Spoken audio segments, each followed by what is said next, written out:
What's going on, everybody? Thank you for joining us. I'm here in our next episode of season two of the ACG Social Mixer, and I'm here with my next special guest. This is that guy, Mr. SupaKuma, Ivan Velez. How you SupaKuma. doing? How you doing? I'm Thank gonna you for having formally introduce you because this is such a wonderful bio you wrote, and I do not want to skip it.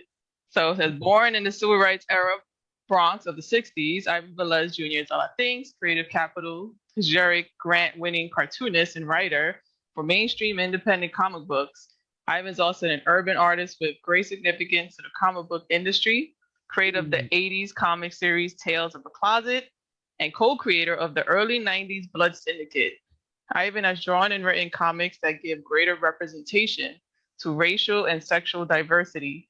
Ivan's focus throughout his career has been to create complex stories featuring underrepresented and culturally diverse heroes as they navigate real life issues that plague our global communities.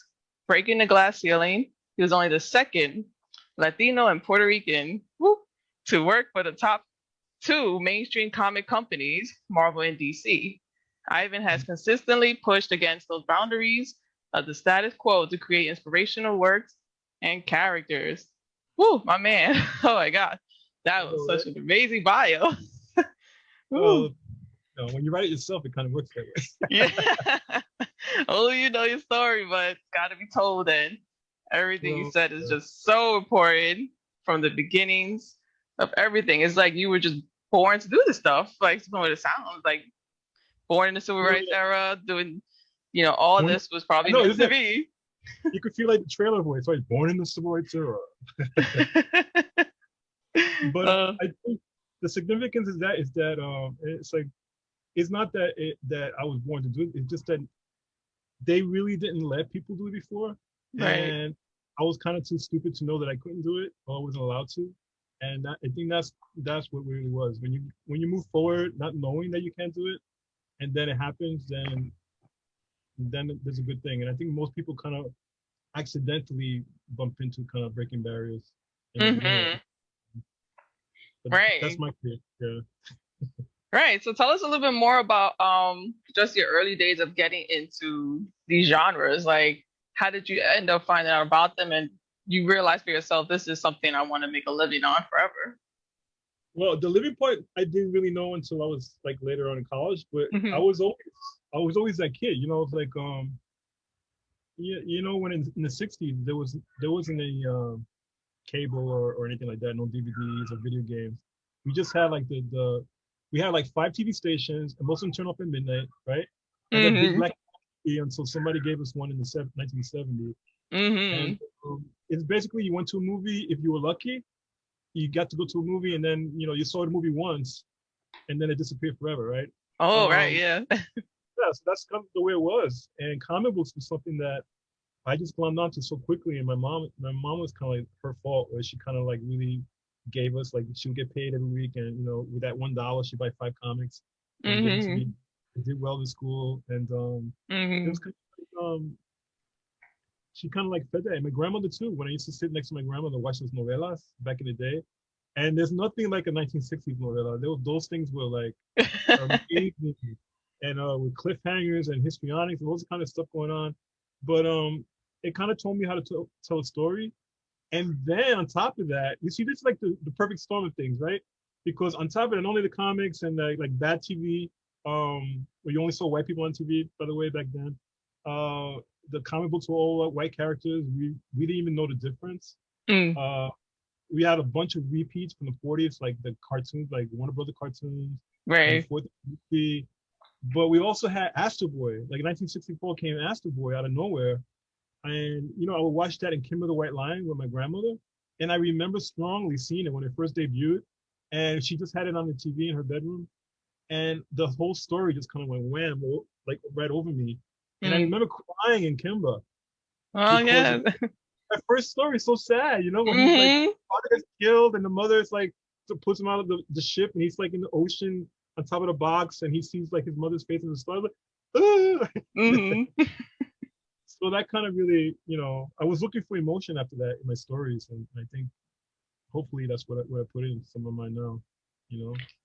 Oh But yeah, you you're a video definitely game did generation, because right? huh? Say it again. You're like a video game generation kid, aren't you? Yeah, I was like born in the '80s, so with Atari and up, so that was like, that was my thing back then, and it stuck to this day. And it's like you said, like just that storytelling, those moments, you capture those so much more than, like you said, what was on traditional television. Yeah, yeah. God bless anime. Yeah, definitely. And so I'm interested in like what you said about like sometimes, you see these foreign stories and you wonder like, especially the novelas. Like I grew up in a household of novelas, just being Puerto Rican growing up and those stories, like, we only had Yeah. one TV, so we had to sit and watch it. And yeah, at the Mhm. time I thought I wasn't gonna be interested in watching them and then get into it because the stories are so real and they connect with you, just your Right. culture, your lifestyle, so And it it's really helps there's nothing else going on. yeah.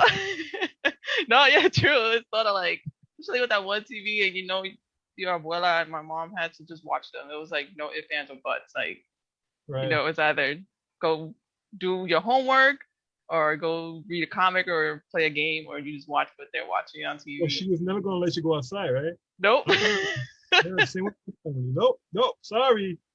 You Yeah. staying here. Yeah, yeah. I was like, that wasn't an option. So it's like I had to keep myself like entertained and, use these stories. So even when I created my own stories for school and I had to write short stories and stuff, I use like those concepts from gaming, those concepts from the anime and the comics I read myself as well. So I can see where you make that connection. Yeah, yeah. They're really they kind of change your life, those things. And I think there was another thing going on with me that I was so thirsty to see myself represented, but I didn't know that because I knew something was off. And even I was so into the stories and I was so like, following those comics so hard. There Hmm. was something missing, And I think when the Kung Fu movie started, and the fact that Astro Boy, everything seemed a little different because they seemed different from the people in the comic books. Hmm. And I didn't know this because they were all Asian. I didn't get that connection there back then. But Hmm. when the Kung Fu movie started, right? Right. Like I remember 1969, the first Kung Fu movie in the Bronx. It was like Five Fingers of Death, right? I think Yes. it talked to it. But the guy's hands would glow. Woo, woo. And I remember when I went with my mother and my father and my brothers, for some reason we all went the same night, and everybody in the audience was like and jumping up and down and like every fight, and at the end people would clap, and it was just like this amazing experience. And we got so hungry for that. All of a sudden, we didn't know what we were so thirsty for. The dinner Hmm. wasn't thing. And we just kept eating that up and eating it up and looking for more. And then went to the triple feature. Then we go downtown to Times Square, and we hunt for like posters of Bruce Lee and all this kind of. And it was just like it's such a strong thing. And I think it was because all the people in these movies were brown. You know, Hmm. they didn't have that kind of like black and white thing that was in all the other movies in the double feature, like all those blaxploitation movies. Hmm. It's about the man, right? So it's about Yeah. black folk and the man, and it's like that presence of the man is always there, but Hmm. that man wasn't there in those kung fu movies, so it was just something different. And they're never going to have like they would never show Puerto Ricans in movies, you know, Hmm. back then. What we had like West Side Story, and Yeah. like, there's only one real Puerto Rican in the whole mix, Right. and then Yeah, I that might have got into Shannon that movie. Pennyworth. I tried to watch the West Side Story. I watch it here Did and you hate it? there. It's just You like, I don't did. know, it just doesn't really resonate with me. It could be maybe it's not as well, it just wasn't legit as far as Puerto Rican storytelling. You're right. I guess you're right. But remember, it came out in the '60s, so Right, way actually it before came my out time, earlier yeah. than we thought, yeah. So we didn't have anything else. We really Hmm. didn't. We had that. There was one story. I remember one movie, Poppy, and Oh. Alan Arkin. Like, so he's a Jewish actor playing a Puerto Rican guy. Mm-hmm. No, of course, right? And I remember Mm-hmm. Rio Moreno was like his girlfriend in the movie, and it was like this urban kind of thing. It was like kind of like it was live and kind of funny and kind of sexy and dirty and kind of like violent in the places. And I remember they lived in this like place in the Bronx, and it was like a tenement, but it looked just like Hmm. my building.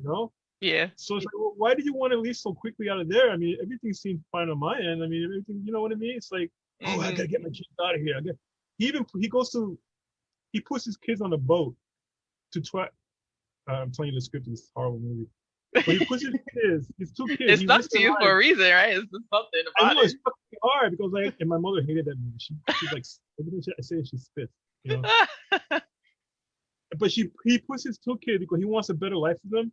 So he wants them to think they killed him, exilios, Ooh, right? yeah. So he pushed them in a boat and kind of just pushes it, and he hopes that somebody finds them and they'll think they kind of escaped from Cuba and they did well and this and that.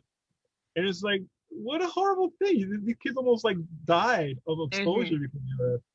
That was just so bad. And what's so bad about living in the Bronx as a Puerto Rican? Why they gotta be like, anyway. Right, yeah, it's definitely that. You know, I remember growing up, my mom would talk about Fort Apache, you know, and then they had the movie and you know just how they represented the Bronx. But it was like that movie was really all agreed, you know. I remember that because every good person was. It doesn't matter. Every Latino was a junkie or a criminal or a murderer. Every person of color, and the only good people were like the white cops, you know. Right, yeah, like people were really watching, and I think it made me think of recently with that movie, The Joker. I think you know the one with Joaquin Phoenix.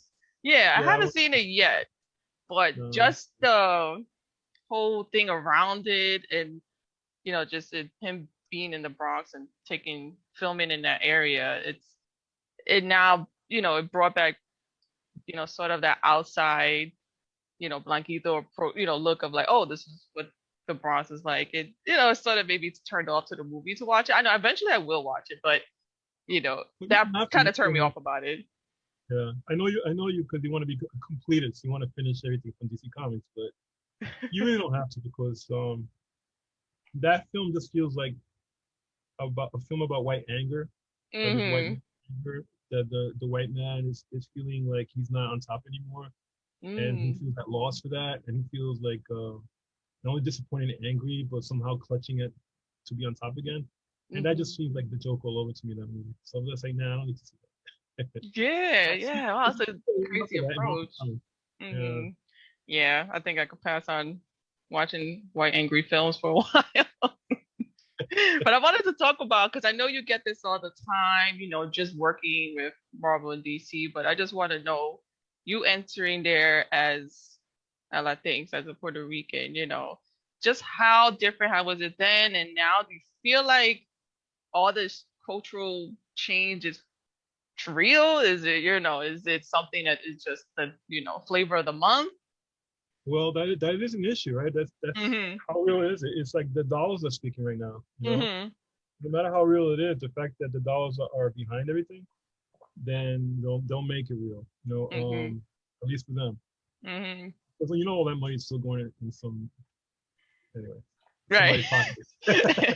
I don't see it happening. It's not going to my backyard. It's not fixing my park. Yeah. It's just I feel like well anyway, my experience was kind of unique because back in I didn't know that I was going to do cartooning like that, comic books like that. It's like when I went to school and I ended up in film school for like half a year because I couldn't get into my major. I didn't know. I mean, there was this part of me who it's like, well, you know, a Puerto Rican can't be a filmmaker. You know what I mean? Like, it just this stupid thing in my head, right? And I blocked myself, man. I really kind of like, I really regret that kind of thinking. But when I did the comic book, I did this thing called Tales of the Closet, which was like a social service comic. And oh no, sorry. I keep going back to the way back past, right? No, I love hearing about it because it, you know, it brings you where you are here today. Yeah, I'll get to the bochinche real quick. Trust me. I got a lot. I got mad bochinche. No, it's just that I started doing like this social service comic because you know my unique situation was like I was a gay boy, right? But I mean I knew early on, at least I had those feelings early on, but when I got older, I kind of like pushing back and I couldn't, you know, I didn't understand it. And when I got to college, and it was like I remember I graduated '83. That's when AIDS started popping up, right?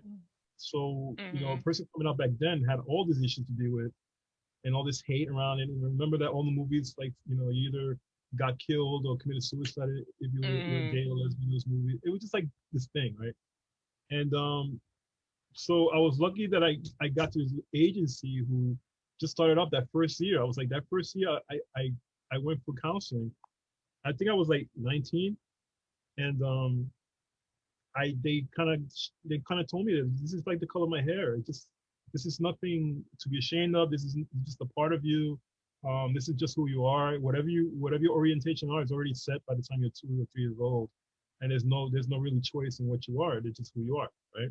And that so many people have been, and it's like such a lot. Back then we thought it was like 1 in 6 people back then, but you know, a lot of people got into those numbers and they wanted to cut them down because they were kind of angry about that. But so when I started doing this comic book, kind of like, because no one knew how to be a gay guy or lesbian guy or transgender. Nobody knew. It's like you didn't get any clues at all. You just had to figure everything yourself out. And that's why so many of us back then were doing so badly. And like all these kids being thrown into the streets and living like that kind of like sex for money life. And it was just kind of a rough situation. So I did this comic book, right? To make a story short, to kind of help teach about that. And it got popular. It got really popular, and it turned into like this little novela, Tales of the Closet. And it went to all the high schools, and you know, I think by the time it was over, it was like 100,000 copies were out, right? Wow. Oh, and because of that comic book, I went to one of the comic book conventions next to Howard Cruz, who was like a gay cartoonist, and he invited me to go with his table. I said, I'll go. I'll sit next to you. I'll just have the Tales of the Closet. Like, I'm free, you know. And this guy Dwayne McDuffie picked it up, right? And Dwayne McDuffie was working in Marvel Comics, and he's a founder. He's one of the founders of Milestone. And he picked it up. A couple of people picked it up, but I also remember that during the early conventions, like at the Penn Plaza at Pennsylvania Hotel in 30, right? And it was so crowded, and so many people were going by, and the tables were kind of like just little crappy tables, card tables with the stuff on it. But it was so crowded, but around me there was like this invisible bubble. Because Howard was there with his books, and I was there with my comic books. And as soon as someone picked it up, it was like it was burning, and they dropped it. Because when they found out it was a gay comic, it was like, oh my God. And you know, back in those days, you couldn't even be seen touching one of those. You know?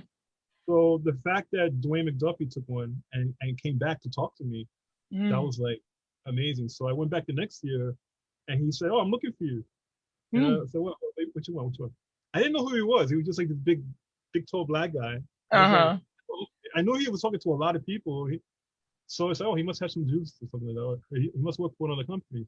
So he asked me to, he said, oh, I want you to write my team book. I'm like, what? Yeah, do what you're doing here. I really like it. Come and talk to us, you know, and you can do the team book. It's a thing called Blood Syndicate. I'm like, oh, okay. So I didn't believe it, but little by little, like, you know, I went to the meetings and stuff like that, and they really kind of supported me. He said, hey, you know, we got this Bible here. We got this deal with DC Comics, with a distribution deal. We're going to put out 4 books first. You know, we're going to have Static, Hardware, Icon, and Blood Syndicate. We want you to do team book. And I'm like, okay. Oh, okay, sure. And I did it. And you know, they got in there early. I wrote part of the Bible too, the final Bible, and Robert Washington for Static, he wrote part of the Bible. So I gave them all their names, their genders. I told them their races, because when I got to Milestone, there was only one Latino in the whole entire universe. They had a Bible this fat. Yeah. And the Latino was Icon's maid. Yeah. I was like, really? Yeah. This is the diversity you're doing, right? It's like everyone's black except, and like everyone else is not even there. It's like, oh. Wow, yeah. And that's so interesting. That's so like, wow, because I think back then, if you didn't live in like a city, like us growing up in the Bronx, if you didn't live in a city like that, all you had was television to go on, what they assumed cultures were like. That's what the world saw, right? Outside of America, you only saw white people and black people and Latino maids or gangbangers, right? So I was just like, oh, okay. And you know, he said that's why he hired me, you know, to kind of like add diversity. So okay, I'm gonna divorce the shit out of this motherfucker. Yep. It's all good. We're casual here. Well, I did. It's like I put everything, you know. So you know, Latinos come in different colors too. Okay, so we're gonna have they're going to be Latinos. We're gonna have the Puerto Rican Tech 9. He's gonna be, you know, light skinned. We're gonna have different kinds of Asians because not everyone's Chinese. You know, we're not gonna use, you know, it's like don't use that orange color for their skin. Don't do that. So we made a Korean character, and then I had Chinese character in the background, and Mm-hmm. Ecuadorian girl, Mm-hmm. the Aqua Maria, right? And so I added new characters to it. I kind of changed some of the characters. Brick was originally a man. Brick is like this brick woman. So we Mm-hmm. changed it to a woman. Um, that we were mandated by DC Comics to add a white character, right? Wow, what? Of course, you know I wasn't gonna Yeah. because it's like if you're gonna be I will add an Albanian maybe because the Bronx is playing Albanians and Eastern Yeah. Europeans. So maybe Mm-hmm. some of that. But they wanted a white character, and so the way I kind of worked around it was okay. Let's create Boogeyman, and they gave it a name, but I made like this rat character. No one's gonna know what race he is. He's gonna Mm. be all hip hop, and he's gonna carry the carry that boombox, The and big it's boom kind of box, right? he's gonna be like the stereotype of hip hop, right? Mm-hmm. But we're gonna find out that he's white later on because a white boy, and that's gonna cause trouble, right? Mm-hmm. So that's what I was doing. I was kind of laying these seeds in there, and we had this one character, Morph. I'm giving you all of what you said about Blood Syndicate. That's what we have watched. This is July. No, because the X-Men cartoon was big then, right? Oh yeah, Right? I just got my kids into that. So they had a character called Morph, Yeah. and like basically this character was already Morph, and it's like, oh, they have to change his name, so it's called Masquerade. So it's Mm. okay. He's a Caribbean like guy, right? And then it's like, let's make him transgender, right? Mm-hmm. Mm-hmm. Shapeshifter. Well, what a great story to put a transgender character there. So he's basically a woman who felt that she's really a man, right? Mm-hmm. And play with that, and no one knows he was born a woman. That's Mm-hmm. great. He's got a chip on his shoulder. He's kind of asshole to everybody, but he's kind of hard. He's guarding that secret, but he's basically a shapeshifter. No one has ever find out, right? Mm. So it's like, oh, let's put that there. So we ended up putting the first female to male transgender in the comic book, Mm-hmm. but we didn't know we were doing that. We didn't know we couldn't do it, so we just did it, right?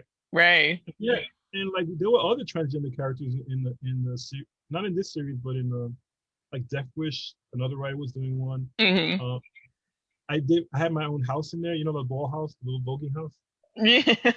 So I had the House of L'Amour in there because Nice. I used to do a lot of through the Hetcher Martin agency when I used to work with the comic books.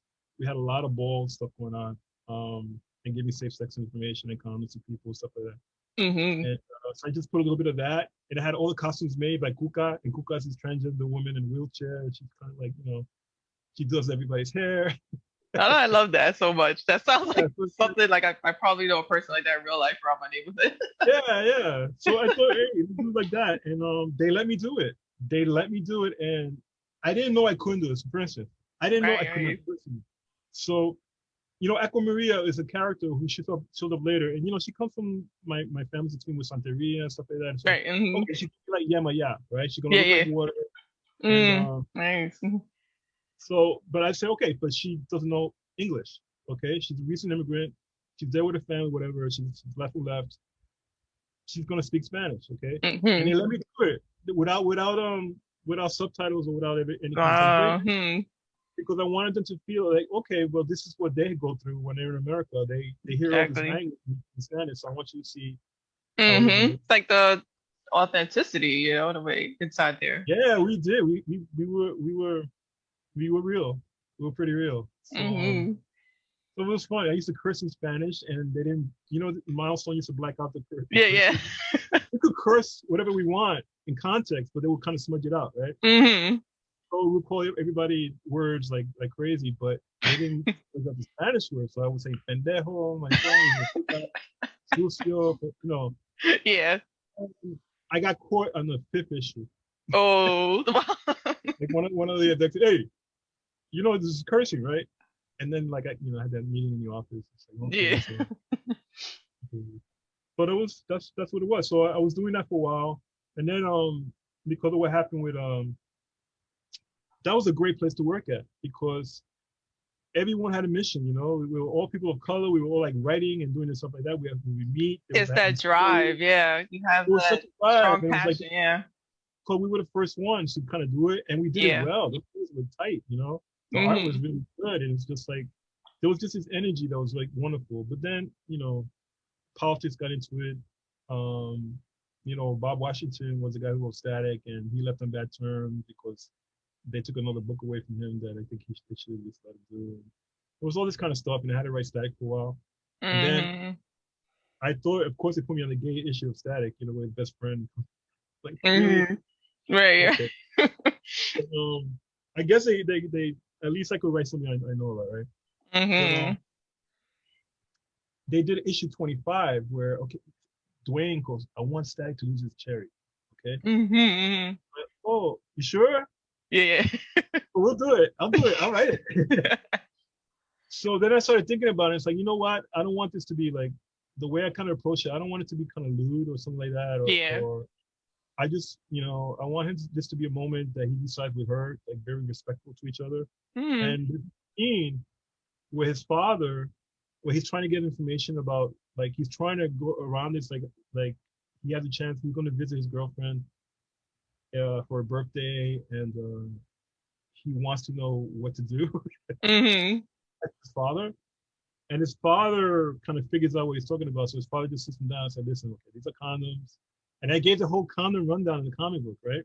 And it's like, this is this, you don't tear them, you don't keep them in your wallet, blah, blah, blah. If they rip, use another one, don't ever use one twice, all this kind of stuff they go through, right? Wow, and then, it's like, I don't want, I really rather would not have to talk to this for you, but I'd rather you learn from me than, and just be careful.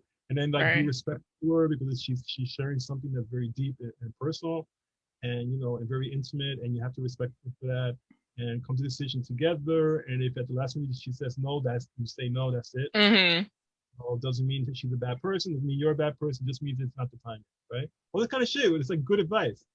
And good for a comic, because not even in school they give you the rundown like that. Not even in school. So I thought this is a good place, particularly with young boys of color, because there's always machismo around it. It's like it's all kind of, negative masculinity. Right. So I thought this would be a nice place to kind of put that there. Right? But I think that they made a mistake. Well, I don't want to say that, but they put on the cover. They painted a picture of Virgil, of Static, and his girlfriend getting busy on the sofa, right? And even the girls in the office, they're like, it's like, and I remember the first. It sort of makes it feel like everything you worked on inside there, the message is lost just from that. Yeah, just from cover. That. And then there was condoms on the floor too. Oh. It's kind of like really messy. It's like that's not really a picture what. But this is from my personal view, because they, how straight men are. So this is righteous. This is his moment. I'm like, okay. But they painted this, and it was beautiful. They redid it a couple of times to make it sure that she didn't have that year. Because he was pressing up pain hard. So that doesn't look like it's consensual right there. Right. The women in the office told them, it's like, no, you got to fix that, and they did, right? So it was It turned out to be just like them making out on the sofa. Okay. But she had like a little bit of her bra shows, that kind of thing.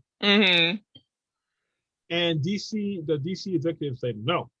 You can't do that. And Dwayne got really upset. It's like, you show more TV on regular comic books, because they show these women like really bent and like dying. Yeah. But they went to a fight, and they made them pay out of their pocket that they have to put a cover around it. They keep the cover, but they're gonna have to put another cover on top of it to cover it, right? So all that expense, plus they took them off the books. Oh. They keep editor anymore, and it's like, oh man. So after that happened, Milestone was going through a lot of problems, and like there was a lot of issues, a lot of like tension between DC. Yeah, I could imagine. It's hard because it's like your creative process and your vision is sort of just tossed to the side, like you said, like the politics. No, I had no control over that because it was Dwayne's idea to have that whole thing happen. So I would write for him, Yeah, you're right. The cover was really something he really fought for hard. Right. I wanted to show, like, I think it was the idea of Black sexuality on a cover. People just didn't see that before. So that's why I think, and then, the politics between the office and how, when Bob Washington left and all this stuff like that. And then they changed editors. They put a horrible editor on my book, and he was just doing horrible things. And to me, in my opinion, he was just like trying to kill the book. And, So it was just like I kind of left, not a good Yeah, you terms. lost the drive and purpose. Yeah, And the whole thing was kind of like off him. And so I want to ask you something. So with that decline, where did you see as yourself as your own creative, as just Ivan Velez, that the inspiration started coming back? Like, what were some other things that you created that were I like your story, your own, that you feel would also well tell the stories you wanted to tell? well this is the thing. I had to hit bottom before I could rise over. Right. And Usually milestone it's was like that for people. Yeah, you gotta. yeah, I hit bottom hard because the industry kind of like shut me out. Like in the mid, right near the end of my thing with milestone, I was supposed to do a book called Bang Babies with them, and I Hmm. wanted to do it because I was developing it, I was doing all this stuff, creating all these new characters, and then they put an artist on it that I didn't really wasn't really jiving with me, and like not Hmm. using. And I was used to sketching, and this is the thing, I didn't know I couldn't do it, but I Hmm. was I was designing a lot of the characters for these books Yeah. because I'm a cartoonist, what I do, and I think after a while people kind of like annoyed at that. Um, so when I went to Marvel, Marvel came and got me. Now, this is the thing. Again, I never asked for it, right? Marvel came and they I think they took it to Comic Con the first year, Milestone, which Right. was like the party and a half. You don't know, that was so amazing. My first Comic Con. All these people together, all these Milestone people were just like, we were like crazy. And we had like all these thousands of people in the audience, and oh, it was like a wonderful thing. And Hmm. that weekend, somebody did like a full page spread in the New York Times about me, right? Ooh. And it was the same week, it was the same weekend as their 0 hours, like the big DC big crossover they were doing again. They were changing the timeline again or something like that. Which is Hmm. so they had like this whole thing of me, and then on the bottom a little tiny blurb about 0 hour. DC, and they got so mad at me. They go, oh, who's this guy? Who's getting this? And it was like, well, this. They wrote a story about me like a couple of years before when I first started Milestone, and I just was doing Tell the Closet too. So they were Hmm. writing about my work. So Hmm. I didn't know it was they were gonna do it that weekend. And holy Hmm. cow! Oh my god, the attention I got and like the negative attention I got from some people. Like I remember Hmm. being drunk and like somebody cursing. Anyway, that's them. But It's always, Marvel, you have your ups and your downs, you got I your know. haters and your I shiners. was like, I didn't expect that. It's like, wait a minute, is this me? Hmm. And it's like, holy shit. So they Marvel contacted me and they wanted me to because they thought I had connections to TV because all some of these agents were trying to talk to me and stuff like that, right? Hmm. And Marvel was kind of like on the decline back then because they kind of loved the market back. The 90s had this big surge, the Death of Superman. They were selling all these books. These new companies came out, including Milestone. But Hmm. after a while, because they were doing this shit with the multiple covers and stuff like that, and they just putting out so much crappy stuff, Right. and they put out hundreds of books, and they just tanked the market, and Mm. distribution changed. It won't, now you can only get comics at comic book shops, and that kind of changed the whole game because before you can get it anywhere, now you had to go to these Right. little, and they had no returns. So Ooh, before you right. could return, the comic didn't sell. So they just changed the whole game and just it basically destroyed the industry. And Wow. all these books started crashing, but there were the person was leaving Ghostwriter, and they wanted Hmm. me to take Ghostwriter. Now I didn't really know that much about Ghostwriter. I liked the comic book in the '70s, back in the day with Werewolf by Night. I used to read that and Dracula. Tom Hmm. Dracula was back then. I used to love Tom Dracula, Hmm. and that was fun. That was a great horror comic, man, back then. Hmm. Um, and Blade, all this kind of stuff. But Oh the '80s yeah. kind of changed everything. But back in the '70s, that was a real good kind of like horror vibe. And so let me okay, I'll do that. And I was thinking to do that, but the guy who changed Ghost Rider made it such a macho bullshit title. Yeah. Like just so guy tattoo, drinking beer, smoking cigarette. Yeah, Like yeah. that's not to me, that's not a horror comic. So I tried to do my own thing, but this is the thing where I hit bottom. But even though I was in the book for about 3 years, being at Marvel was a horrible experience because you would Mm. go in there, and I remember I was the first Puerto Rican to get a monthly title in Mm. back in '95, which is kind of late, right? Yeah. Oh my And there gosh. was well, George Perez had done stuff, but he never had like monthly titles. He only had like maybe a mini series. But Mm. they wanted him to draw. That was his thing, draw. Uh, And they really pushed him on that. So I was just like, okay. And the first editor was really great. This guy, James Felder, and he really supported me. And he tried to, yeah, you do this and that. He kind of helped me do the Marvel way, which is totally different from DC. I would write full scripts and mm-hmm. design characters stuff and put balloons. They wanted a plot because that's kind Mm. of like Stan Lee style. So he just give you a Mm. little, and the artist do all the work, and then he go back in and put the balloons in. That wasn't really my style, but Yeah. I like to have more control. But plus, it was like intimidating to go in there because it was Can imagine. Yeah. white folks, these white guys who were like kind of like not happy to see you. They would look at you like that. There was like no smiles. It's not like when you go to Milestone, they won't come, hey, how you doing? Hey, look, you got some family. So they, oh, that kind of thing, right? It There's was just just the like fear of the shift interesting and in the Marvel. right. Mm-hmm. Because they went through all these like firings. In Christmas, they were like firing all Ooh. these people. Yeah. And it was just like this stressful place. And then my editor left for some reason. It was really Wachincha, right? Supposedly he had commissioned a version of Dracula's castle, Mm-hmm. Right. and for some reason he got in trouble for that. But I think because he commissioned the model of it, right? Oh, And right. the punch was so tight in Marvel back, everyone was getting fired, and they were catching books left and right. Mm-hmm. So my book lasted for a while, and I had a really good artist for a while, but then he went to an X-Men book, right? Mm. And then I remember going there and just being depressed all the time because people just kind of nasty to you. And there was this assistant editor for Tom Brever's editor, right? His assistant editor was just so nasty and just so condescending. And he was just like this young guy, this young little white boy.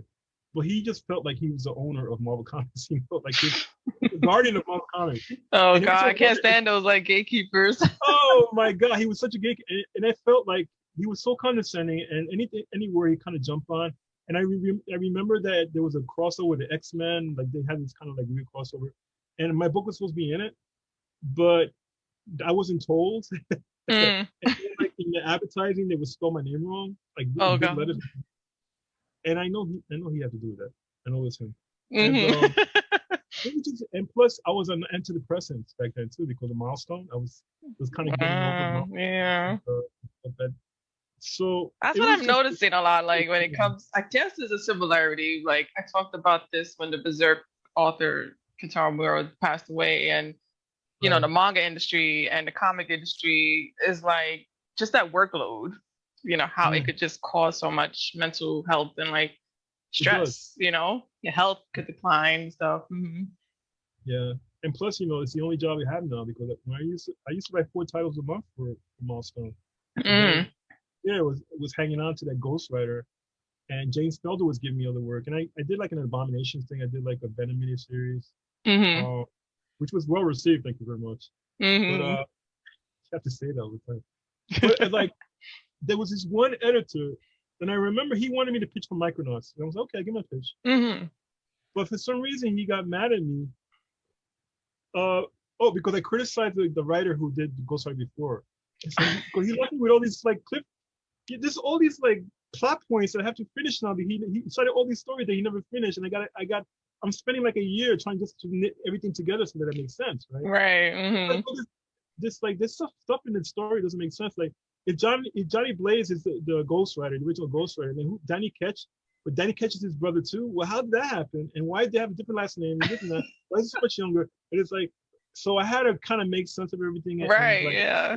figure it out. I did, but it took me a while to do it. And then once I figured it out, it started going really well. But then they changed the artist on it. Oh. And then the artists, and a lot of times when they change the artist, I think they want to kill the book. Like they're tired of it, and they want to. And I remember my editor then was really working on Avengers, a lot of Avengers books, and Thunderbolt. So he just wanted to focus on that. He didn't give a shit about this, right? So it was just like that. It was just this thing. And I remember one of the editor, I walked 3 feet behind him. He said, "Hey, Ivan, what's going on with you?" And then like I'm like, and 3 feet behind, there's nothing going on with you. It's like, yeah, basically told me I ain't shit in front of everybody. Like, I'm a loser. I'm like, okay. Jay, what is this what? person talking to me? He's an Yeah. editor, and he's saying that shit out loud in front of the bullpen. Hmm. Who never did it, who never wrote a page for him. What the fuck was that about? And it's like it That was means they're just like talking crap behind your back. yeah, but not even behind my back, 3 feet behind me, so that one could hear it. Hmm.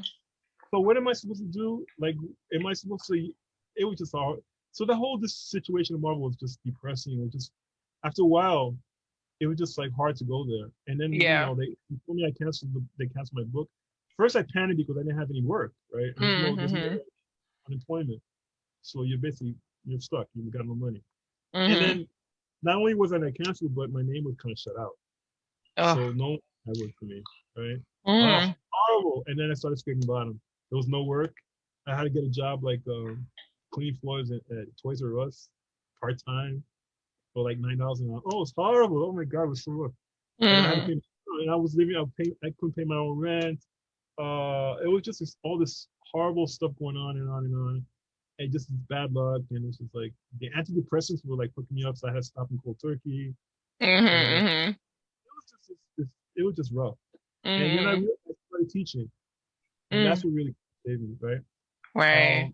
I started teaching, and I started like doing How and did my you get mom helped into me the with that. teaching part? Like, how My did you get mom helped introduced a to lot. that? So my mother saw how miserable I was, right? Hmm. So early on, before I even got like the Hector Martin work, the Tales of Closet work, when I finished college, I couldn't find work for a long time, and so she started. She talked to her community center where she worked at, and she got me Mm. to do work help, and then I started teaching my art classes. Wow. So I Hmm. started a little bit, but then after Milestone, I was working in Milestone for a while, so I picked it up again. But it was the Bronx Museum of the Arts, like around 2000. Right. They around 2002, they asked me to do a combo class. Hmm. Oh, I could do that. I've done that before. And then the library, New York Public Library, wanted me to teach classes too. And all of a Uh-huh. sudden, books started coming. So I was very happy. I kind of re thought about like I was really miserable and kind of like sore about what happened with the career because I really did feel like a loser after that. Right. Hmm. Hmm. It Hmm. was such a tremendous failure for me because the pride I had when I told people I was a cartoonist and I was a working cartoonist. Right. Right. It was Yeah. like there was Especially when you nobody say else those, around me. when you say the two big Yeah, ones, you know? yeah, and it's like basically no one else I ever knew around me ever did that. I didn't know Right. anybody in do that. So it was something of pride, but then when it got taken away and I couldn't get any work, and I would do like little things, but I would like beg to work at DC Comics and they would give me like, the kid stuff like Powerpuff Girls or Scooby Doo. And only a Right. little bit, even though Hmm. my stories were good, I would only get a little bit of work. Hmm. And meanwhile, other people, really mediocre people, I can say that, right? But a lot of folks were getting work and being mediocre, and I realized it's because you know white folks have it easier in the industry. They really have. They have the Yeah. connection, the friends. They get by. They can be mediocre over there and do okay. Yeah, they Um, definitely have those connections, and right. we have just so many barriers from Yeah. wherever we're When from. So many. if we fuck up and have a mediocre year, then that's it for us. Yeah. We have to be stellar. We have to be stellar for like 100, 200, 300% stellar and then keep working. But if you have a bad year, then you kind of shut off for a while. And Hmm. that happened to a lot of cartoonists, like Jim Owsley too, or Christopher And I'm Priest. sure back then, there's still some remnants of it now, like especially in the entrepreneurial field and maybe even the creative field, there's that whole notion of like everything has to be done solo. Like I have to do this on my own, and sometimes that's just American society's way of saying, buck up and chip your chin up and deal with it on your own. And, it's sort of like, well, in other countries, I'm sure, and also throughout generations, they have villages, they've had groups of people Right, support right. to build them from there. Well, it is hard to pull somebody up if you're not in there first, right? Yeah. Um, so that's the kind of problem that we have. I think it's like we have to do really well and then be able to put people up. But it's not like the whole white folks thing. They just pull each other up like this, you know. Hmm. But you're no, not you, not Hmm. you. Right. But I know it's getting better now, which is a good thing. And I know that a little bit of my work kind of helped that, even Yeah. though like I didn't realize it at the time. Because Milestone really broke a lot of barriers. And you tell the closet back then. So that's Mm-hmm. my work was like groundbreaking, but it's because I was the first one to do a lot of things, and with a lot of people who were doing the similar first things, you know. So I like to But talk about your work, with like Tales of the Closet and Milestone. You were doing it at the time. You didn't know what change it would make. When was the first time, or maybe the most time you remember that someone came to you and said, "Thank you for that work," or like this work or this story changed? the letters were good. The letters, the fan letters, ooh, Yeah. they were good. They were nice. And there was like a lot. We used to get like they had binding Hmm. letters. And I even till the closet, I would get letters from people who like, I wish this was wrong when I was a kid. You know, I was like Mm. flailing, I didn't know what to do, and you know, and I see when I started seeing people reading my stuff on the subway, I was like, Ah, yes. ooh, that's cool, that's good. It's like, ooh, I don't want to say it's mine, but you Yeah. know. And when you go to the books, you go to the comic book shop and you see your stuff, and Hmm. you pick up one. I'm gonna buy one. It Yeah. was a good feeling. But it's I didn't know until later on when I started like owning myself again. Hmm. That's what it is. You have to kind of own what you did and own That's so yourself again. true. Hmm. Because I think for a good 10 years I was like in a garbage place. I was really in a bad spot, and I didn't know what to do with myself. I was miserable. I was just making everybody else miserable. Um, my family was like miserable around me, and it was just, and I was living by myself. But I was just a miserable bastard, and it was a hard time. But one of the things that changed my life was Japan. Oh, yes. Tell us Because some more about that, because oh I my can God, say can you one please? thing for me. I can speak for myself. I'm a huge fan of looking at your stories, traveling to Oh all these yeah. Southeast Asian countries, Japan, and like that's what I would love to do.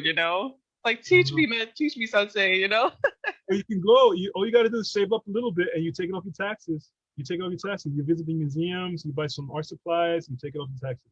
Okay, Hmm. that really helps a lot, especially if you're paying your own taxes. Yeah. Um, and plus, I do art events too, so that really helps because it Hmm. counts. Right. But when Ghost Rider the movie came out, Right. I was already in shit place when that came out. But Hmm. when it came out, Hmm. they reissued my last issue because they never printed my final issue of Ghost Hmm. Rider story. Hmm. But it sold out as soon as it came out, right? Hmm. Of course, because it was a good story. It's like it finished everything and it finished the whole thing. They should have continued it. Hmm. They tried to erase it. Peter Parker, they had a Oh. stupid issue with Peter Parker where the Ghost Rider also had the red flame. It was all a lie. The last 2 years was all a lie. It's like they went through that trouble to try to erase my run on it. That's how. That's Uh. how. That's what fuckers Marvel were.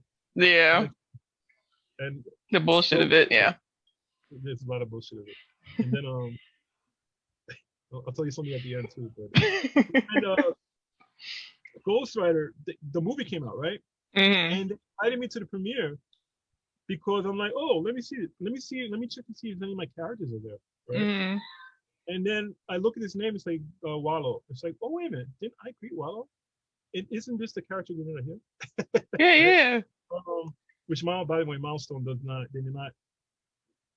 They don't cop to the fact that your characters were in the cartoons. They're really, so that's kind of shitty about that, but that's that. Hmm.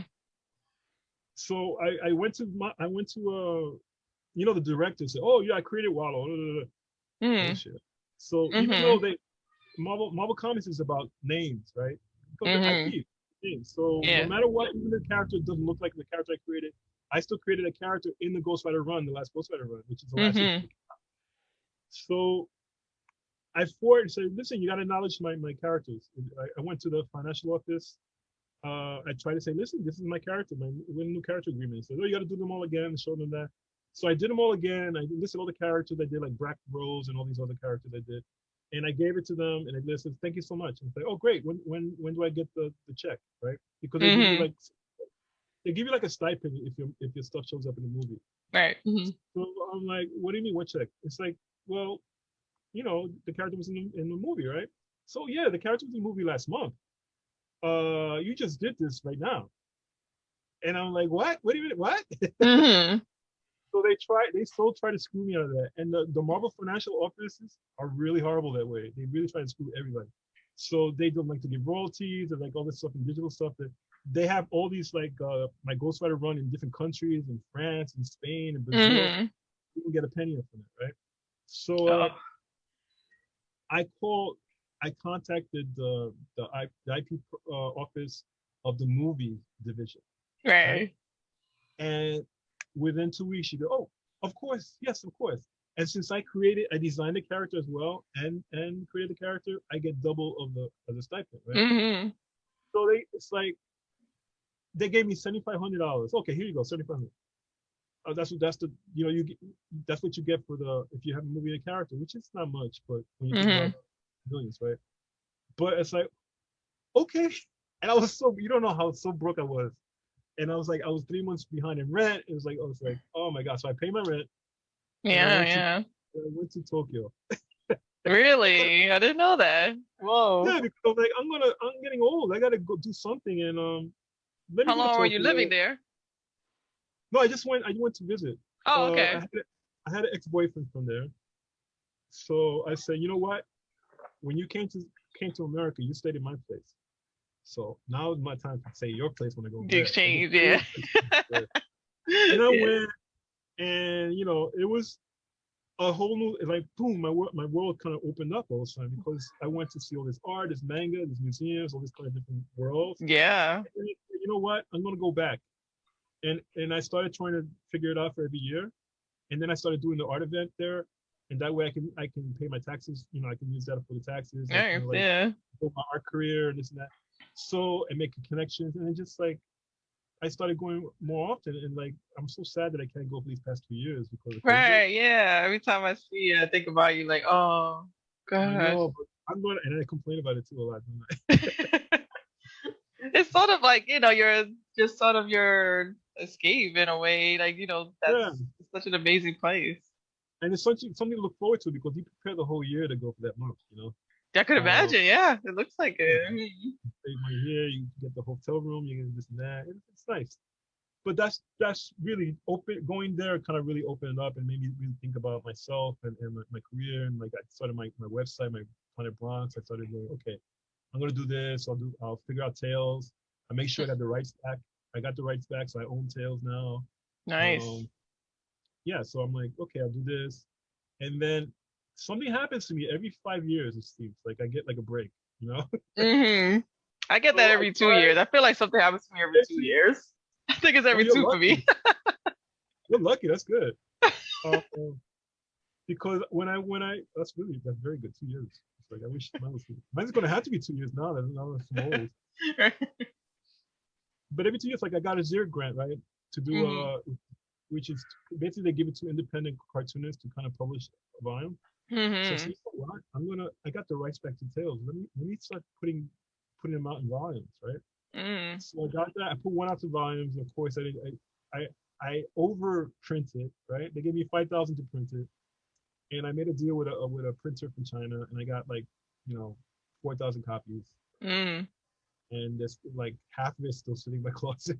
Like, but it came out, it was in Barnes and Noble full of, it went to the library, so it went okay, but it really, you know, 25 years passed, and I still didn't finish the last issue, so that's what I'm working on now too. Wow, yeah. Hmm. Yeah.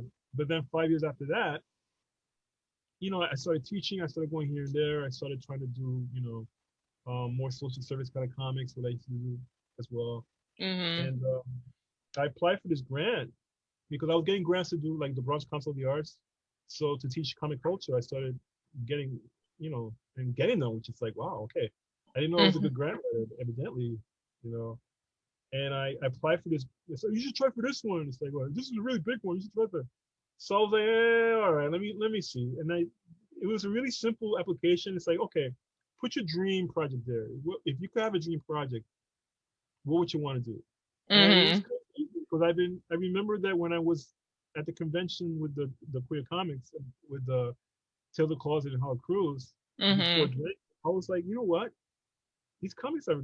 I kind of started realizing these comics are kind of white, and it's like Hmm. really not really diverse at all. And like Hedrick Martin had kind of put that in my head too. So I started kind of drawing and sketching and said, let me do a team of characters and let's do some history here. Let's put them back in the 20s and play with that. And So I thought about that, and it's so weird that milestone happened right after I started sketching this. So I was like, wow, this is like, right? It Mm-hmm. just, so I said, let me try this. Let me let me let me pitch a history of America through the eyes of people of color, but using the superhero stories, right? Wow, And yeah. I was like, I think I can do this. So I put it down, and I reached the next stage. They said, okay, we accepted the first stage. Now you can get to the second stage, and then you have to write this and that. So I wrote some more on it, and I'm about my plans and how much money I think I need, this and that. And about 6 months later, they gave me a phone call, say, yeah, you won the grant. And I'm Mm. like, really? And this grant is one of those grants. It's like a Carnegie grant. It's not as big, but it's like a lot of. It's like Yeah, maybe yeah. No. maybe about 50,000 people try for it, but only Mm-hmm. get 40 people. So I'm like, Wow, ooh. yeah. So that kind of put my name back up a little bit for a while. And that Mm-hmm. was nice because even the Bronx Museum, people were treating me a little differently. Because, oh, I've what heard is happening? stories, yeah. Bronx Museum. I know, right? They because they get shady sometimes there, but after that they were shady anymore. Um, it really, it's nice to have something a little bit of pedigree because people really do treat you differently. Right, right. And so I started, just trying to work on that, and I'm still working on it.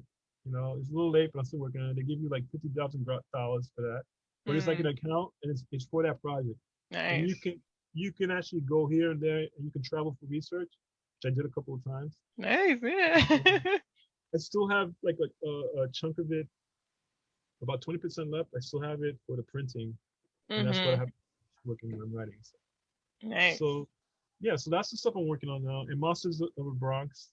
Yes, that's like probably my favorite. I love all your stuff, even your You like comics. Monsters of the Bronx?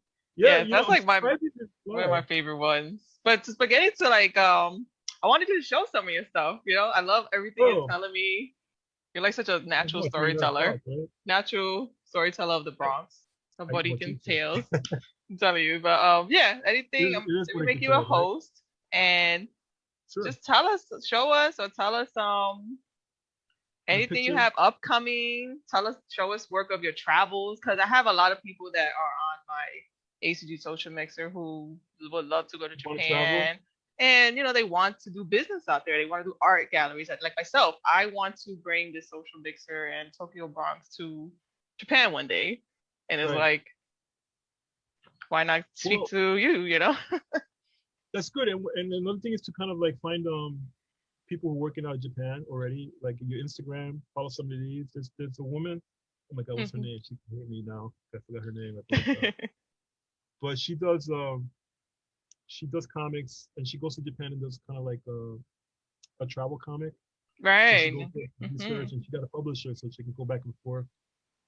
She's a good person to talk to about that. There's a lot of people who are not Japanese who are traveling and kind of making money off of Japanese culture, Interesting. Hmm. um, which is kind of like a little shady to me, but that's Right, um, but I like to talk to Japanese artists too. And Japanese artists are wonderful people, and right. I would think that's it's the best way to productive. take, the best route. Mhm. Yeah, yeah. But remember, there is a language barrier sometimes, Yes, and definitely. but there's a lot of like, for instance, if you go to a Comic Hmm. Comiket is this, they do it about twice a year, and it's this huge convention that's free to go in. It's free to go inside, and Nice. it's like, everyone. It's like big dressing up, and it's like every person's there. But Comiket is very geared towards adults, so Right. they will have a section with the regular manga and comics and stuff like that. But most Hmm. of it's dojinshi. Yeah. But some of those dojinshi artists are so amazing, and some of them you won't even go near because they're just like, oh my God, I can't believe it. I don't even look at that. You know what I mean? It's like, oh no, looking at that will put me in jail for 5 years. I don't want Right. to do that. Um, but there's some really beautiful stuff there, and that's a nice place to go and talk and meet people or bring your car with you because you bring your Nice. car. Yeah. So that's a good thing to do. And you just find people online who goes to Japan and artists who kind of love Japan. Nice. Do you know Mm. Shauna Grant? Shauna S. Grant. She used to be one of my students, and Mm. she got a big deal with Scholastic now, and her style is more like chibi of color kind of thing. Right. Hmm. So she's a good person. Raid my Instagram Nice. stuff there for connection. There's a big sale every year during the local travel agency, the Japanese travel agency in New York. So a lot of people they do it about twice a year. Mm-hmm. And you can get a round trip ticket for about 600. Whoa, Um, really? yeah, and what you can do is if and direct flights. I'm not talking about having to go here Yeah, and yeah, there. that's good. Whoa. It's good. So what you do, a lot of times you do a stopover, which is like Mm, an extra 100, and you go mm. to another country. Say you Yeah, go to Taiwan or like Beijing or something Beijing, like that, right? Mm-hmm. Korea. Um, so that's what a lot of people do when they travel, because they're going to be in Mm-hmm. that region anyway, right? Mm-hmm. And you can find hotel rooms. It depends. If you like one of these people who can do the capsule thing, then you can probably find something for like $40 a night. But you can find a decent room for $60 to $70, like a hotel room, Mm-hmm. nice big bed and everything like that, enough space. But Awesome. anyway, that's if you want to find some more, I'm gonna see if I can do some Yeah, we'll presentations. definitely link up. Mm-hmm. Yeah, because I got a lot of like little tricks you can do. All right, so this is my stuff, right? You can see my screen. Yeah, I can see it. All right, so I'm gonna do this quick because PowerPoints can get so boring, right? Uh, so that's kind of my stuff, and this is like my drawing style.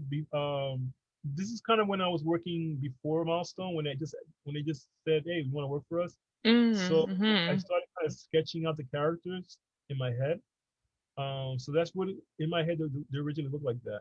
In fact, Mm-hmm. there's some characters there that didn't make the cut because they were kind of gross to me. And then this on the right is the way I used to draw back around high school and college and stuff like that. Mm-hmm. So that's basically I think I drew much better back then. now I'm too like I worry about it too much. So this is like old. So I used to be into that fantasy stuff, like Yeah, Valhalla. see, it's very nice. Yeah, but I can't do this anymore. It's so weird. Mm-hmm. You know, I guess if I try really hard. But back then you don't really care what you put on the page. So this is a comic strip I did in college, and Mm-hmm. this is kind of where I learned how to tell a story. So I had to do it weekly, and I paid more attention doing this weekly strip than my classes, which is I Mm-hmm. think right now. But it's very 80s and very yeah, I very see it. colorful. Yeah, definitely. But my style was growing, which was nice. This is the stuff I did before Tale of the Closet when I wanted to do the comic book and I pitched it to them. Mm-hmm. And I started playing with the characters. They gave me a bunch of statistics. So they said, okay, this is the amount of homeless kids, this is the amount of people who are Pacific Islanders, Asian, African American. Mm-hmm. So they did the whole line. They gave me all these statistics, and I kind of played with that. Nice. Yeah. That's Tale of the Closet when it came out. Cool. Man, that was a good life back then. But it was the spectral vase was everywhere, so you couldn't relax at all. Mm-hmm. And it was like so many of my friends and coworkers were like dying and Mm-hmm. passed away so quickly. So it was Mm-hmm. really kind of like a more full time in New York back then. It's more of the Tales of the Closet stuff. Mm-hmm. That's the Vogue game poster. Mm-hmm. It's cheesy, I know. Like it. Yeah, and this is some of the other stuff I used to get. Well, this one I did there was a magazine called Details back then. It was kind of like a weird GQ-ish kind of thing. Mm-hmm. And the art editor said, "Hey, we're going to do a special election issue. We would love to have a page of yours." Oh, I said, "Okay. Oh, thank you." And he said, "Well, we want colors. We want colors on layers." So I Mm-hmm. didn't know how to do that before. I thought it was over. Before we used to separate colors by we had no computers back then. It wasn't no Photoshop. So we had to kind of separate it with little bullseyes and kind of like use like layers, Ruby lift. You peel it Mm-hmm. off. But this one he wanted kind of done like animation style. So I kind of inked it. I made print ink and then I colored it back with colors. Mm-hmm. The colors were good. I think it's a little shaky. You can see like little space. Mm-hmm. But it was a good story. And then they told me that I was going to get like $1,500 for that. Like what? At the time, yeah. I gagged. That was like what? 19. What was it? 1992? No. 91 it says, I see. Or Yeah, something. 92, 91. And I was 91, like, yeah. that was basically like 4 months rent. Mm-hmm. Hey, I was so happy about that. This is the stuff I did for Milestone and Blood Syndicate. Notice that the Spanish ghostwriter, Yeah. because I was so like, what? Isn't Spanish? And then this is some of the characters I designed for Blood Syndicate again. Oh, Let's bring right. you Yeah. You mentioned the boogeyman character. There he is. 92. Look at that. I know. Ooh. And it's like I know this is Tech 9. my design for Tech Nine. Yeah. Now the artist, Chris Cross, was the guy who ended up doing most of the drawing. So kind of like saw these, but he went his own way with a lot of it. You know, like Third Rail, we called him Live Wire first, but then Live Wire showed up in that Superman cartoon, so he couldn't do it. So you see the notes I have to Dwayne? Oh wow, this is like archival shit, huh? So this is like this is what I designed for Oro, and this is how the artist would interpret it.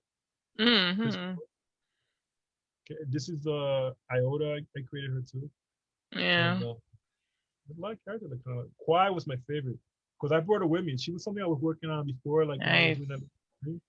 And it became from my love of those Hong Kong movies and Chinese ghost stories. Yes, I can see. Very nice.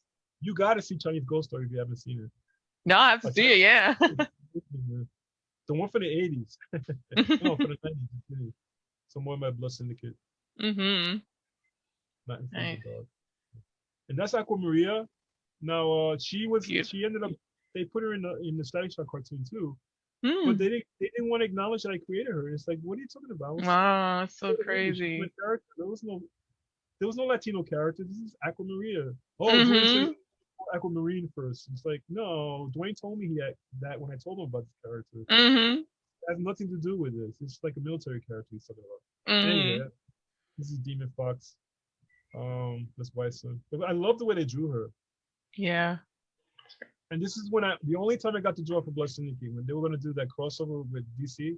They had this guy changing the reality.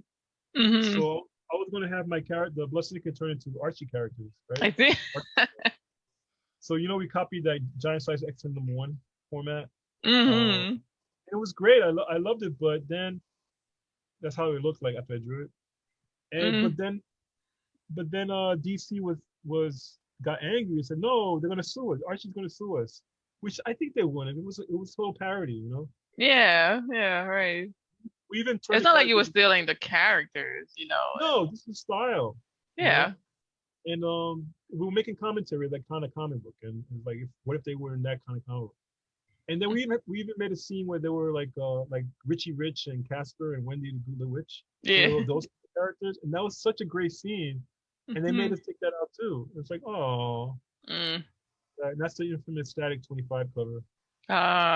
See. Yeah. And she used to be a very, very dark girl. And now they rebooted her, and she's like kind of light skinned now. Wow. That's how it was in the miniseries. More Ghost Rider, Venom, that kind of stuff. You've seen that. Scooby Doo and Pop Up Girl. This is JoJo. Yes, my sister loves that. Well, the old ones used to be really good. Yeah. Disney in Japan. I live in life. No, that was in Odaiba, which is a great place. These are when I started teaching my classes, So I've been doing it for 20 years now. And then my programs. Now I do like a program for adults, Like this was my erotic comics workshop, horror comics. We did this whole Monsters of Bronx horror thing. Yeah, Kung Fu Bronx Fu one you did. That was fun, right? Yeah, that was really fun. So awesome. I won another grant. Hey. They gave me a grant to do the 4 events from another source, not Bronx Council of the Arts. So it's like really good. So I'm going to do Bronx 2 again. I'm going to do the Bronx one again. I want to do the erotic comics one again. I'm trying to figure out where to do it though, because I would love a live component if I can. What do you feel about live stuff now? Can you feel like it's safe? I think I know some places they're doing it. They're probably just limiting it to like 25, 50 people. Right. About. Of course some are still doing the mass. Not doing mandate, but they're recommending it in a way. Especially if they're vaccinated, right? Let's see. I would love to go back and work in there. I used to love to draw in there. This is some more. Comic culture is coming back. If you know any kids, yeah. Go to comic and sign up. And this is some of the caring kind stuff I did. It's an Alzheimer's Association. I do some comics. Jennifer Camper writes them. This is Pine Bronx Productions. This is when I started going, you know what? I can do this shit myself. Yeah, that's right. Why gotta wait? Why gotta start crying and waiting for Marvel and DC Comics, right? Yep. Do your own thing. Yeah. And Daniel Joy King, my partner, he's been there since the beginning. So he kind of owns it. Everything I do, he owns too, like especially the public events. but he Nice. puts work into them, and he has like his ideas. And this is the thing I won the grant for, the Battle of the Wankabam. It's a Hmm. fantastical history of the people of color in America told with the superhero tropes. Nice. Hmm. Yeah, that was my life. So it's basically she's from the 50s. This is America, the girl in the family in the middle. Hmm. So America gets frozen in time Mm. back in the 60s, in the early 60s when she's like one of the people who goes marching with Washington, that kind of thing. So she's one of the people who goes there and kind of tries to protect people. And she gets frozen in time and she wakes up now. Mm. So I'm wondering how a girl, how a young black girl from who was very active in the civil rights era, how does she feel? How does she act the way things are now and the way people treat each other now, the way people Interesting. treat Right. people. Yeah. Yeah. So I think that would be a good story. And then like Wan Kabam is basically the turn of the century, the Jim Crow era. Right. And Hmm. it's funny because I had this story about the town does well, and then of course the KKK forces come in and they try to destroy everything. Mm. But that seems to be part of the culture now, And I wish I had a Mm. heavier success. Mm. Yeah. And then I have the root, which is basically going back all the way because I thought the people of color in America, the story begins with the Tainos. Yeah. And This one really caught my eye, and I'd love to hear yeah, more about it. Hmm. yeah. So she just like I tell this story about this young girl who kind of witnesses when Columbus comes and what Mm. happened, what happened, because Yeah. it was like horrible. They were like, killing them like dogs. It was like Right. just Yeah. it was just such a massacre for years. Just kept on and on and on. And so this young girl is it burns with her family, but she survives and because out of desperation she gets superpowers out of desperation. Mm. And that's basically she's the first, and all the superheroes in my universe are kind of some way related to her, like Hmm. behind. And the whole thing about the African slaves coming in and joining the mix and them running around to the whole thing about the Africans and the Tainos. They used to run away and hide in the mountains and then come in and raid the ports all the Mm. time, raid the Europeans, and they did that for like hundreds of years, and Hmm. they never talk about it in any history books. Right. Right. So this is part of that, the root, which is Wow. and then Beautiful Monster of the stuff. Bronx. Yeah, and Monster of the Bronx is part of that story too. Then I have my Hmm. also which is like Yes. You drawing just did cartoons. it, your event recently. Yeah, yeah, which counts as one of the events. How was So that? Yeah, how did it my pride go? event, Because I know now you have to do it virtually. it went so well. It's like, but you know what went really well? I had famous cartoonists come out, like famous, the guy called Bara artists, right? They do this very masculine, gay cartooning, Hmm. and they've been doing it for about 20 years. And when I first saw it, I was like, wow, this stuff is great. This is why I kind of did this Yeah. because the Hmm. art was so beautiful and the story they told stories. It wasn't just porn. It was like real stories and you real emotion in them and just like Right. it was just and there was so many people getting better and better and better. So a lot of those pioneers came to the thing last time and they did Mm. these great sketches and it was like, oh my God. And people were very happy that it happened. So I'm glad. And I just want to do it live again in Tokyo because Yeah, when these are that such, happened in these are Tokyo, amazing events. they packed the house. It's so nice. Yeah, I seen the pictures and videos you put out. Like, whoa, this is like Yeah, so amazing. See, it is, I yeah, I'm must very it must happy. be an experience. It is. I mean, I didn't know what I was doing in the beginning because when you start, like, I did this when I first did it at the center, at the gay center in New York. It was like a drink and draw party, and nobody had done those before. So Oh, people were like, really? Over "Really? there in Japan? No, here in New York. I used to Oh, do them here they here. haven't done them. Oh, wow. Hmm. I did it first here, yeah. The reason why I did them in other countries because I couldn't find places to do it here anymore. Like Oh, the wow. center, Mhm. yeah, the center was going through weird changes, and they didn't have the attitude change and the culture change, so they didn't have these kind of parties anymore. Right. But Yeah, but I I was get what lucky you're that saying because a friend of mine, she does maid cafes, and there's she he tries does to, make cafes. yeah, she Cool, tries to bring them to the tri-state area. There's that right? Japan allows things that, of course, American culture doesn't allow. So there's that stigma, and it's like, but yes, she gets a good following of like 20K hits a month of like people looking at it and check wanting to go to it. And I'm like, Wow. girl, you better get on that market, you know? That's what I gotta make a profit too. I never made a profit yet. I have to figure it out because I usually when I do the events, I just ask them to do it. I tell them, listen, let's do it on a slow night. You know, Yeah. you'll get a lot of traffic and stuff like that. Just let us do it, and they let us do it. But there's no cut of the door. You know, Mm-hmm. I think I'm gonna change that attitude. I gotta stop doing that. People Right. of Like you color, said, you gotta own it. Like you said, you know, you. yeah, but a lot of times that we're scared to ask or we don't think we deserve. You know what I mean? So we always want Yeah. Yeah. less. You know, but I think it's been 11 years and it has a good tracking behind it. So Yeah, for we'll see. sure. Yeah, I'm gonna put out a book too of also Oro. I think will be cool. Oh, Uh, yeah, that'd be awesome to come out. I'm surprised you didn't put a story for Monsters of the Bronx because I wanted people just to give us stories and or poetry or anything like that. I'm Oh, surprised you did.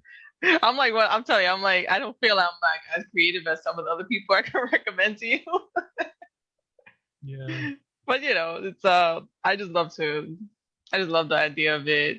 I haven't done anything like I guess written wise or artistic wise in a while, but I just love like just collaborating, connecting people who are like that. And when you did that Monster of the Bronx event, and even when you did the you did that whole month-long drawing thing. So many people got on there. I was surprised, yeah, just the yeah. amazing little connections you made with that.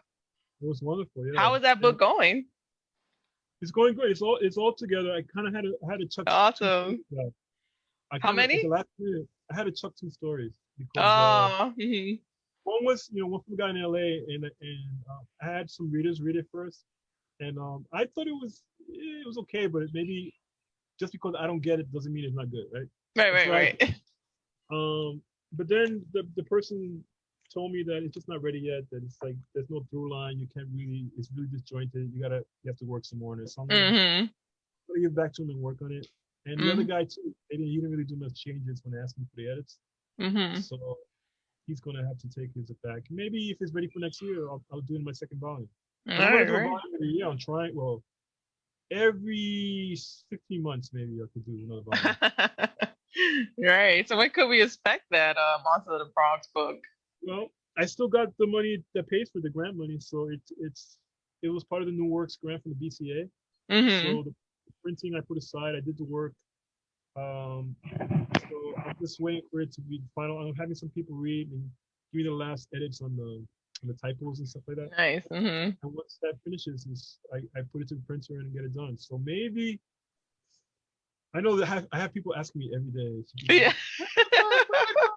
It's like it's coming, please. It takes a while. hmm So I'm hoping by August it'll be out there because I need to have one of the events for the thing. So I can do the Monsters Bronx Horror thing, but I can also make it a book party for the book, Right. right? Yeah. So I was about to ask, like, are you gonna do a book party? Yeah. Sell some of my coat, yeah. So that'll be good. But it's not Yeah. bad. I think for what it is, um, I mean, it's not a fat paperback. It's only about maybe 180 pages, but it's pretty decent, and there's cartoons in it, and there's art, and So there's briefly tell us, Monster of the Bronx, like, what's it about? what Monsters of the Bronx is basically this belief that it's kind of like this conceit that I have that the Bronx is a place of immigrants, of people of color, people with a lot of different like religions and tastes and food and music and stuff like that. And if they're immigrants here, then the monsters came here too, right? hmm So there are immigrant monsters here. There are people, there are kind of creatures and spirits and all this kind of stuff that come over here and try to be, live the American experience, or emigrate from where they come from. So that's kind of like the basic premise for these short stories. But then, you know how it happens. People do their own take on things, and then hmm um, I've got 5 stories in it. No, 6 stories. No, 5. You don't know who you're with. Because I do use a pseudonym for one of them. No, but Uh, it's such amazing stories because these are stories that only if you grow up in the culture you would know, like being Puerto yeah, Rican, Guco, and Cuco's a very good. Chupacabra. You know, the Cuco, no one knows a lot, but Chupacabra became famous for X-Files and all that. But not many people still know the You know, Cuco, you know, and then Japan got the yokais and stuff. And, you know, it's such an interesting take that you do with it. You know, you take it and you just share these cultural lores, these myths, these horror stories, which you know you hear as a kid, and you know even to this day, you wonder like where the hell did they come up with these stories? no, but this is who we are. This is what we Yes, love. You know? exactly. Yeah. So you know we're having a volume of Bronx Food coming out too. I'm gonna make an announcement soon. As soon as we announce the event for Bronx Food, we're gonna announce the book too. Oh, Because nice. we want people to write about the experiences, their wuxia stories, their own kind of like action stories, comics, art, all kinds of stuff for that too. So I think Yeah, that'll be that's a good definitely gonna event. be a good one because your event you did virtually had a lot of stories people were sharing about, you No, know, just growing up in the culture. Like you said, like just growing up in the Bronx and inner city, and we just gravitated toward those stories. yeah, they were good stories. There's a Hmm. lot. You know, they're all over the place, right? You can all over Amazon Prime and Netflix, and you can see a lot of that old stuff there. And good Hmm. quality prints too, which is nice. Yeah. And So Hulu, you get Hulu. so we're coming down to the wire. So my last two questions, of Yeah. course, is I just love talking to you. You have such amazing stories. You're such a good storyteller.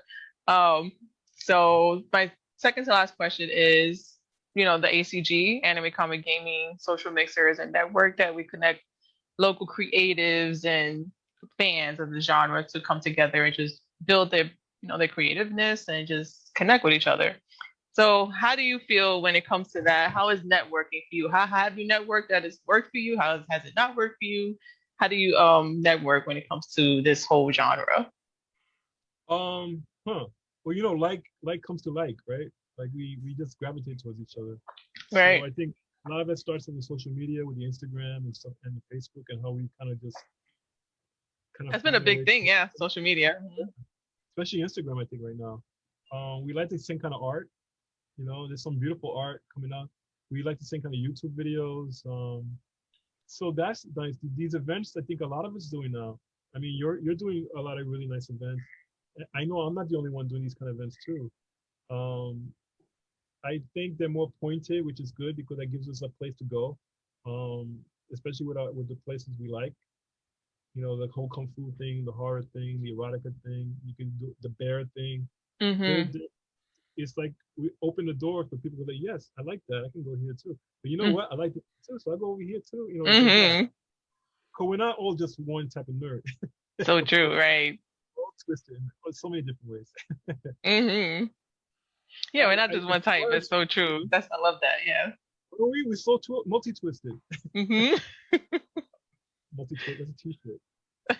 But I think the whole thing where we find each other, like Gary is one of these people who you connect very strongly with, and like he has like a lot of connections to people. The fact that he showed up in my events made this connection with us happen, Right. which is Mm-hmm. we're just kind of like just going to these events, heavily advertising for each other. I think help us have a bigger community of people. Because I need more people at my events. I know that, especially my public ones, Mm-hmm. because I get very sad when you prepare for like weeks to get like a really good event. You have all these beautiful people posing. You have these Right. boards, you have art, you have like all this stuff going on, a DJ, and then like Yeah. people show up. That's really sad. I You know? know. Yeah. I definitely felt that experience too. It's like how much more do we have to do? But I think with the good thing of social media and connecting from there and able to Yeah. they make it so much easier now because I feel like back in the day we just had word of mouth and like flyers that we kind of put out And you there. probably yeah. Hmm. Your branding too. Your branding got really good with the whole Tokyo thing. Hmm. Uh, is that branding is very nice, and people are Hmm. very so that's good. So the branding thing helps. I know like something like Bronx food, it just kind of rolls off the tongue. It has like a Yeah. nice t-shirt quality to it. Yeah. Um, Right. Sausage Bronx, that kind of stuff. So getting that right jingle in your head Yeah. is good. I think we're all learning how to be more, how you call it, get more people, building a community, kind of like in Mm. a good way, and we have to figure out for ourselves. Yeah. Most of it, right? Hmm. But I So think what are it's you? taking What what are we the each ways you're have. finding? Say it again. Yeah. What are some of the ways you're finding that make it easier to build? How are you building your community? I think for me, of course, it's been social media, just using the platform till its Yeah. fullest, and then even going out there and doing the footwork of, okay, I like what this person's doing. I'm gonna go check it out and be like when I went to one of your horror events, Gary told me about it, and I went there. I loved it. Wanted to know more. It's just that, That's good. I'm glad. it's just really making those local connections because when I did my first social mixer, the physical one, at the Gun Hill Tavern, so shout out to them. It was just really, like you said, owning yourself and being confident to be like, hey, I'm interested in doing an event here. Is it possible? And they were like, yeah, sure. It's just being confident and kind of like Yeah. making It that is, it connection, is. and Right. having that creative drive for it. And doing that, when I did that event, a lot of people came to me with like, there's not a lot of networking like this locally. Like we don't, especially those in the genre of anime, comic, and gaming or cosplay, especially in the Bronx, it's Right. just the way the Bronx is built. We're built tough and strong. And it's like, now like we're mixing in, like now with our modern day generation, anime's coming into it. It's not seen as like the side thing, it's now part Yeah. of the main genre. And so now like a lot more connections could be made as well. So And plus, that you're getting more drove people to trust that you. drove me to do it more. Yeah. Yeah. No, it's good that you're getting people to trust you because I think one of the problems that people didn't trust who I was. Like, they didn't understand me. It's like, who is this big old Puerto Rican man? But you Why have such, the big difference is that they don't know your story, They don't know, that's right. They don't know my story. So then they always surprised. Like, when they and hear like when like, I had the whoa, side what? events, You were like and when I had the side post, events, you were they didn't pre-internet era, and I know. tell Gary the same thing too, because I even So I asked him trust too, you. asked Gary and Ed, I'm like, how did you guys connect without the internet, Because I'm Right. before the internet myself. Like the internet didn't come till like I was in high school, but it wasn't even that good either. I would say maybe social media came, like 5, 7 years after that. So I didn't grow up in that era of, Right. like I'm connected 24/7 in a way. It was But those mini cons. The mini cons hmm did it. Like the right. Bronx Hero Con and stuff like that. Yeah. Um, these events are really important. And I think maybe more the public understanding that these events are happening. And hmm I think even COVID helped with that shit. Right. Yeah. It was It just made trying it to find easy to something to show up. do. It's Yeah. the escape. It's hard to get out of the house and, go take a train to go to some kind of cosplay thing hmm because I want to go that kind of thing. Yeah. What am I gonna do there? If I dress up, I'm gonna do that kind of stuff, right? So Right. they usually, it's like if they're not the big events, a lot of people don't go. But now that they have experience with this Zoom thing, hmm I think more people are going to be willing to kind of show up to even the smaller events. hmm I hope. Yeah, it's a way for the small businesses and the small networkings like myself and, even others who want to grow their brand to branch out. It's helped out Right. a lot. But And yes, Ivan Velez, thank you so much for joining us on this season 2 episode. But I want to let people know, where can they find you? Oh, just go to my website, planetbronx.com. That's planetbronx.com. I fixed my website, so there's a lot of you can go different places there. If you want to sign up your kids for my classes, you can go to Comic Culture on there too. We have the education there. hmm On the same website. Go to my Instagram at Papa Brand and Yes. see what trouble I'm in. I will have that information when I post this video and I post this episode there. So please Okay. definitely hit up Ivan. He has such amazing things and stories to let you know. So get on it. We will, and hopefully we'll both be able to kind of co-sponsor a big live event soon. Okay, that'll Yes, be nice. sure. Yes, thank you so much. I appreciate it. Well, thank you for having me. Yes, of course. Thank you.